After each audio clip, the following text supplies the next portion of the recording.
Good evening, this is BBC Newsline. The headlines this Thursday evening. As cases of coronavirus continue to rise, the executive increases fines for breaching regulations and extends the use of masks. Fixed penalty notices for breaches of the regulations, which started at £60, doubling up thereafter, will instead be replaced by a single tariff of £200. Concerns grow as Derry and Strabane is recorded as having the highest infection rate in the UK. It's gone up that high. I think that's one of the reasons why I'm so worried. They're not taking it serious enough. If they should close down everything until they get the bottom of it, you know. Pressure on hospitals increases as growing numbers of staff self-isolate as coronavirus cases rise.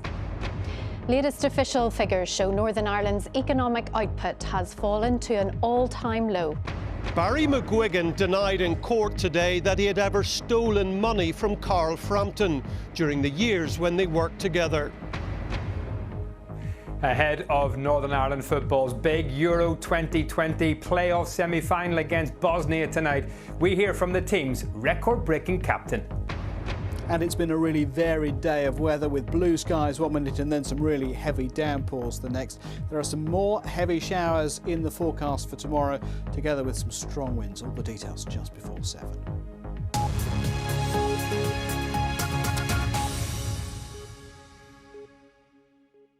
First tonight, £200 fines for breaching coronavirus regulations and more places where masks will be mandatory.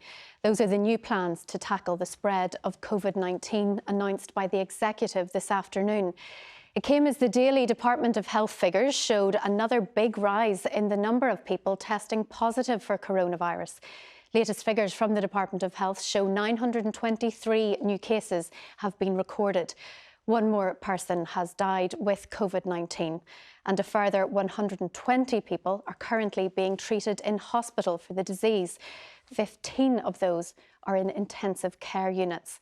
It had been thought that further local lockdown restrictions could be imposed in Newry, Morningdown or Belfast Council areas where cases have been rising sharply in recent days. But that never came, as our political correspondent Gareth Gordon reports. Relief in Downpatrick today. The number of COVID cases in Newry, Morningdown is higher now than the rate in Derry and Strabane was last week when new restrictions were imposed on the hospitality sector.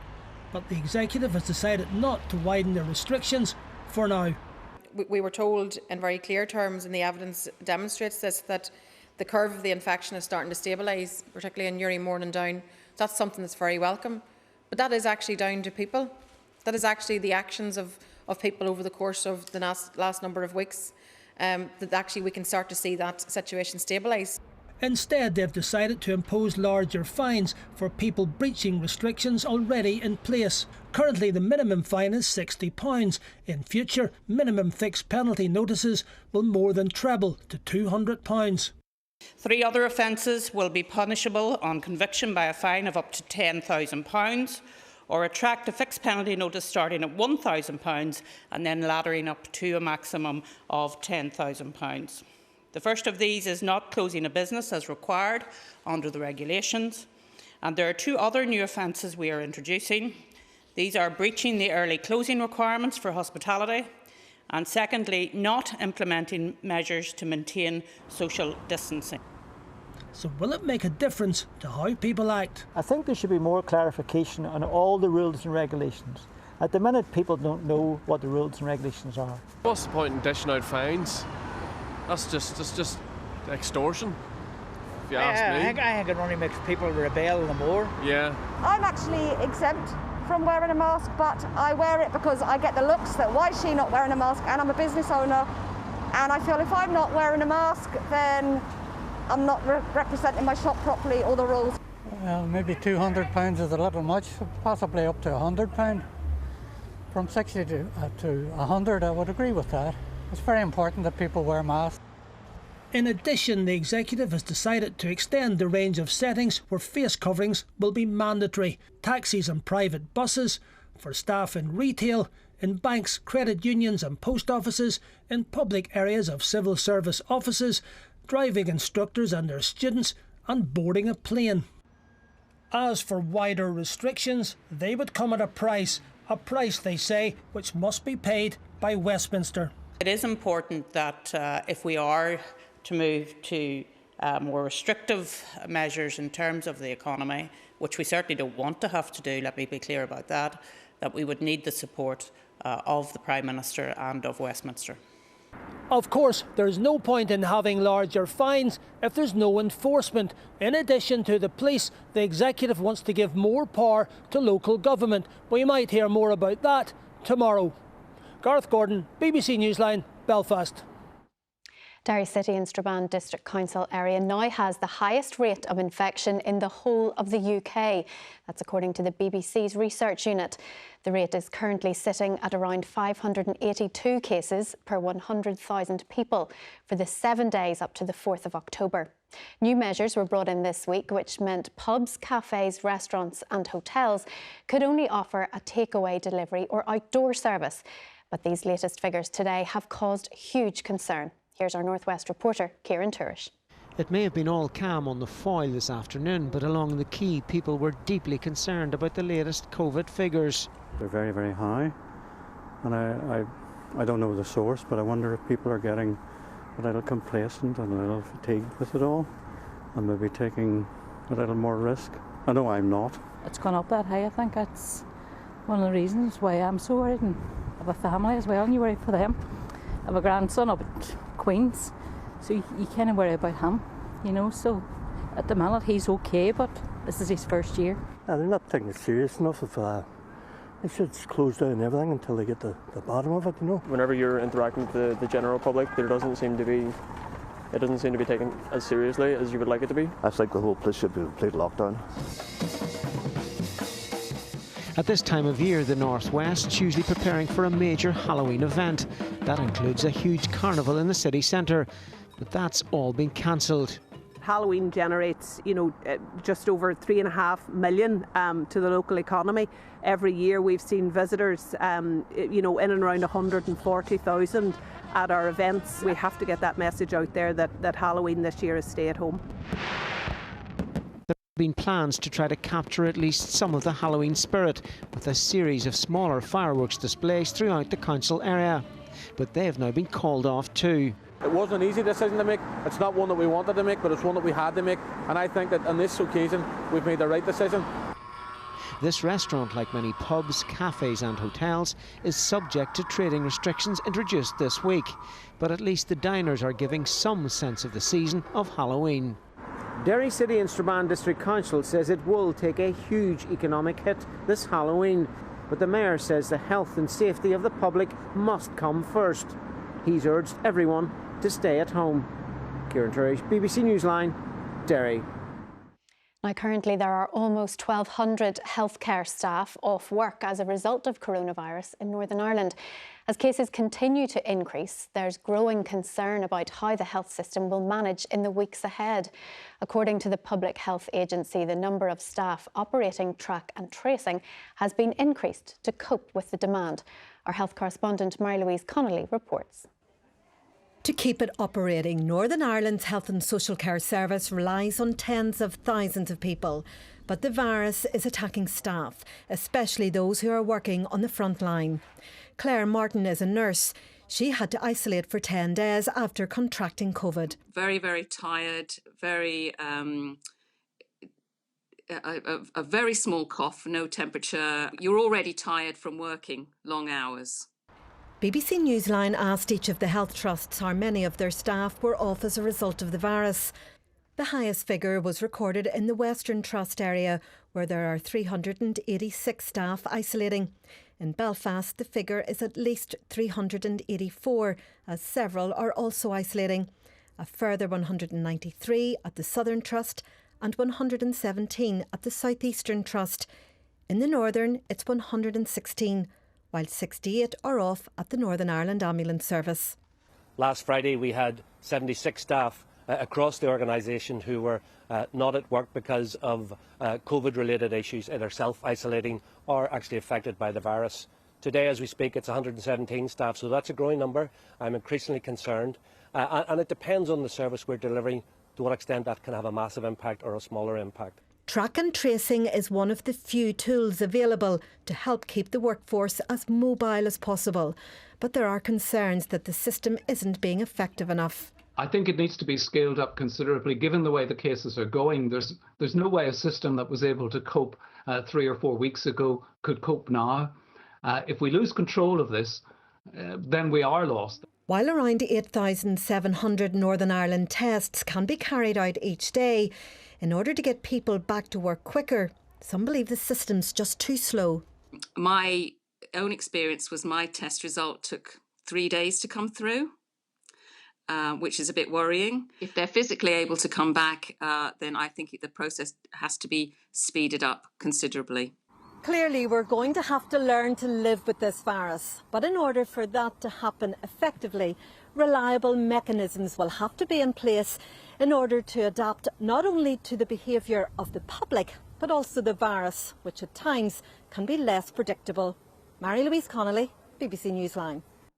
And still to come on the programme, the principal of a school in Lurgan warns parents about pupils' plans for house parties.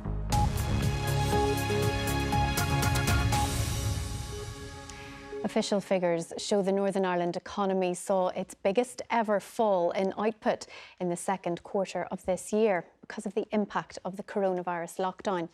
The construction sector also reported its biggest ever fall. Our business correspondent Clodagh Rice reports. Back on site after work ground to a halt in March, with many businesses closing overnight. Output fell 14% in the second quarter to an all-time low. Annual growth compared with the same time last year was 18% lower, and construction reported its biggest ever fall, with output down 30% in a matter of months.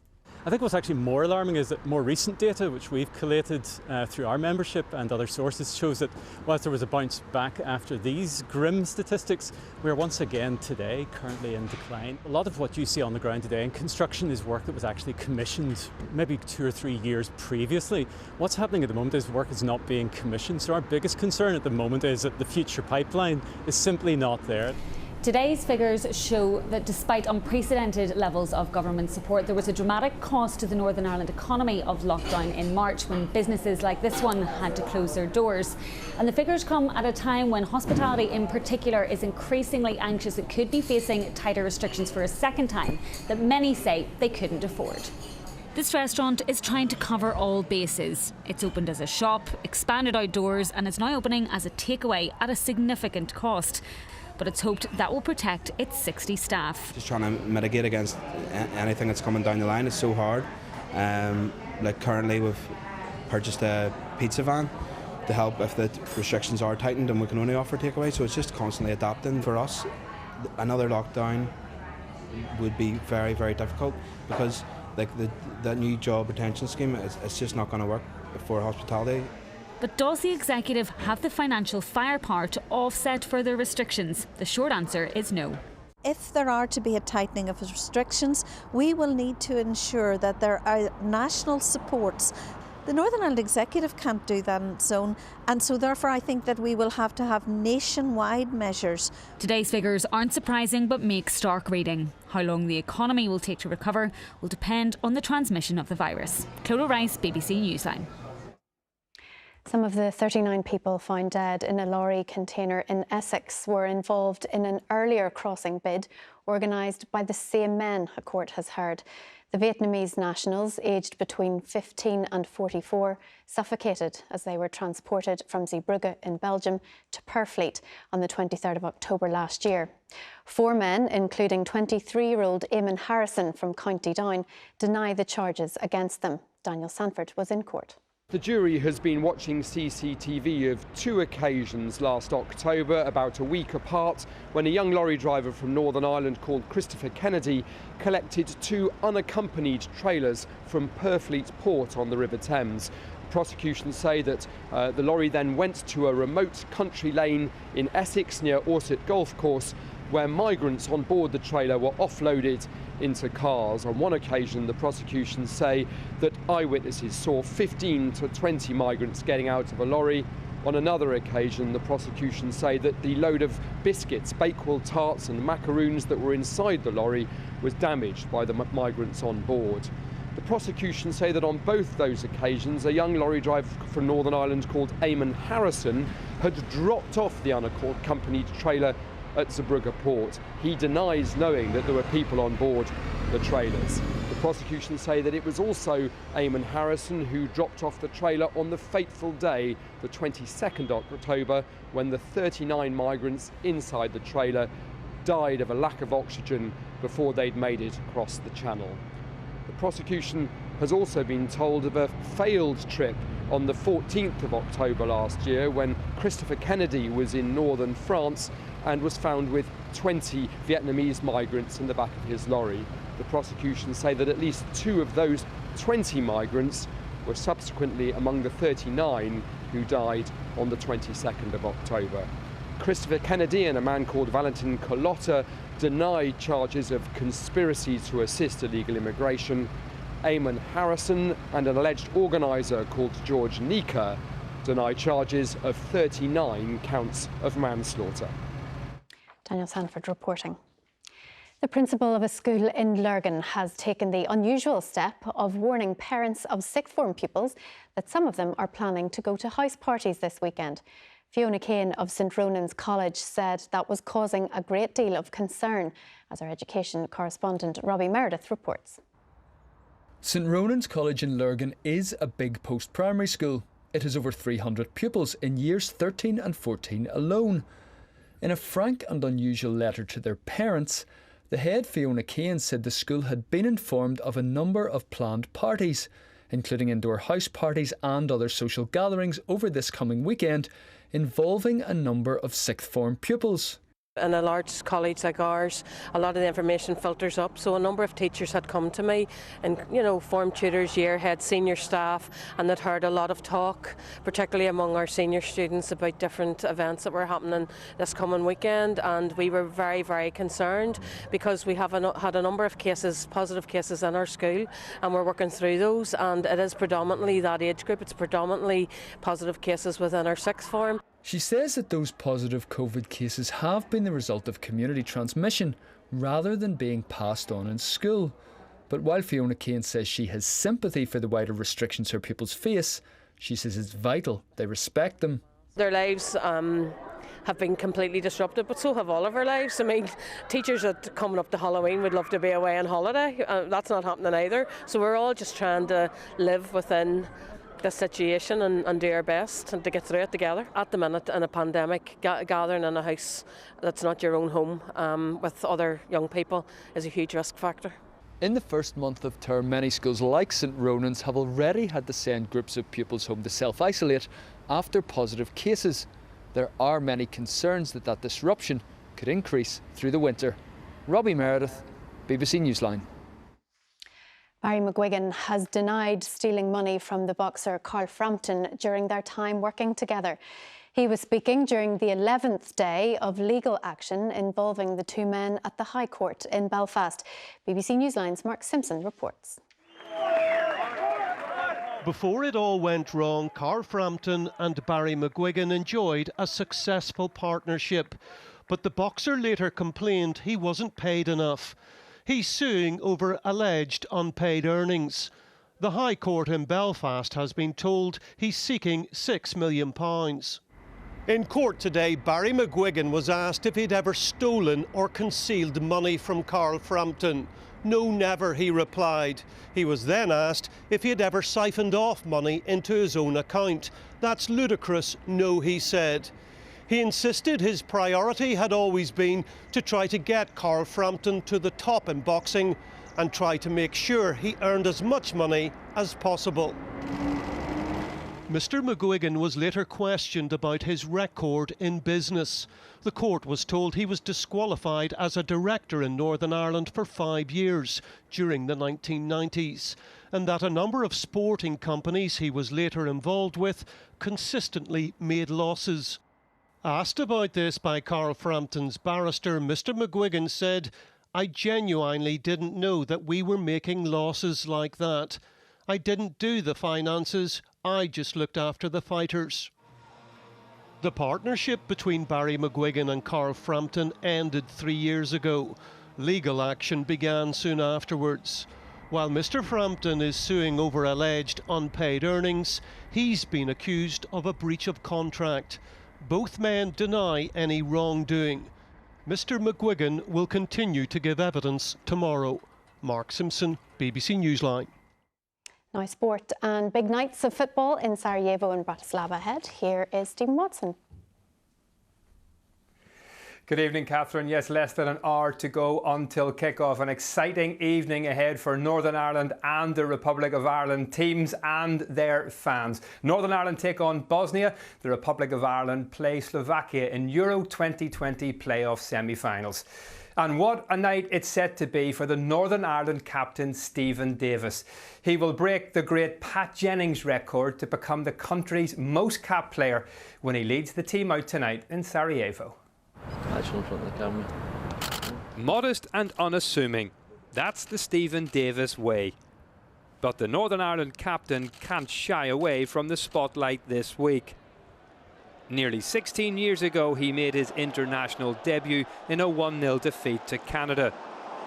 Since then, the team and the skipper have come a long way, qualifying for a first major tournament in 40 years. Now they're close to making it to another finals. The record 120th cap won't be on Davis's mind tonight, he says, but the 35-year-old is determined to mark his personal milestone with a win. There's been a lot of sacrifice to get to this point, but I've always thoroughly enjoyed meeting up with the squad. It's always been a great bond within the players within it throughout my time. I didn't really give it too much thought, probably leading up to equaling Pat's record, but after having had so many messages from them, it does sort of make you sit back and actually realise it's a hell of an achievement. Davis leads a team with a new manager at the helm. It's just a third match in charge for Ian Barraclough since replacing Michael O'Neill. And the Englishman is confident his players can beat Bosnia, a team Northern Ireland lost twice to in 2018. Well, they've put themselves down as firm favourites. We're comfortable with that. That's fine. If they underestimate us, then that's obviously their choice. We've prepared really, really well.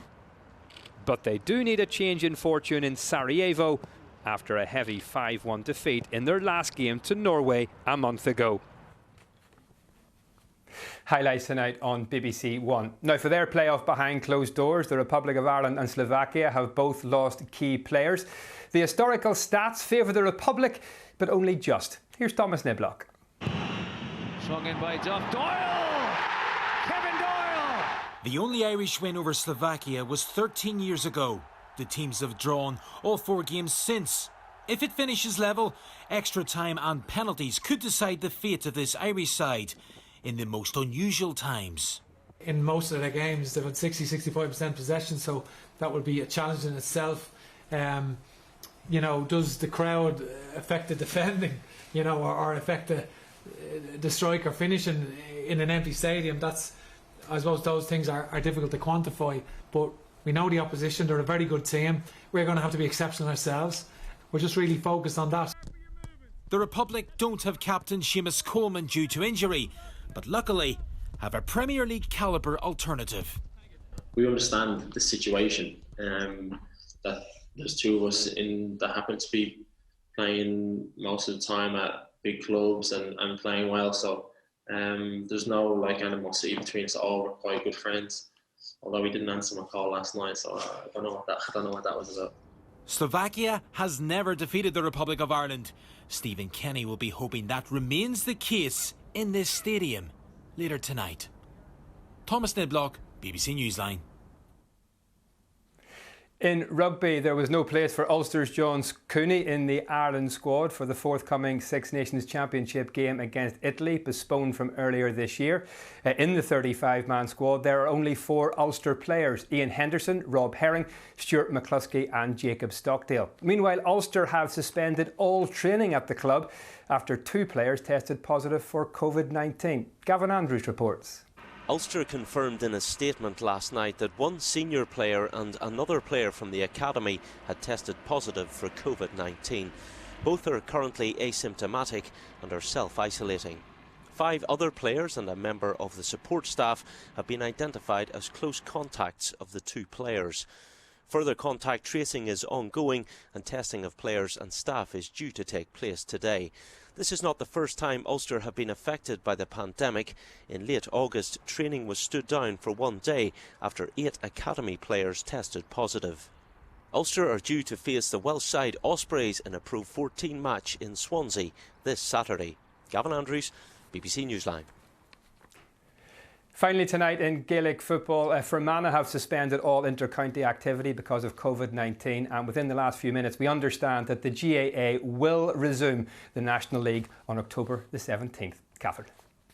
Thanks, Stephen. Now finally, let's get the weather forecast with Jeff.